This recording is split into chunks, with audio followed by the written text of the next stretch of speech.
This is an excerpt written by Sam Watkins, a private at that time of this battle from the 1st Tennessee. All at once, 100 guns from the Federal line opened upon us, and for more than an hour they poured their solid and chain shot, grape and shrapnel right upon this salient point, defended by our regiment alone, when all of a sudden our pickets jumped into our works and reported the Yankees advancing, and almost at the same time a solid line of blue coats came up the hill.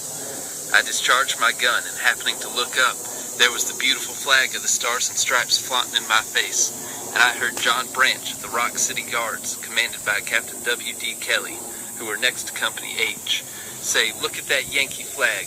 Shoot that fella. Snatch that flag out of his hand." My pen is unable to describe the scene of carnage and death that ensued in the next 2 hours. Column after column of Federal soldiers were crowded upon that line, and by referring to the history of the war, you will find that they were massed in column 40 columns deep. In fact, the whole force of the Yankee army was hurled against this point. But no sooner would a regiment mount our works than they were shot down or surrendered, and soon we had every gopher hole full of Yankee prisoners. Yet still the Yankees came. It seemed impossible to check the onslaught, but every man was true to his trust, and seemed to think that at that moment the whole responsibility of the Confederate government was rested upon his shoulders. Talk about other battles, victories, shouts, cheers, and triumphs, but in comparison with this day's fight, all others dwarf into insignificance.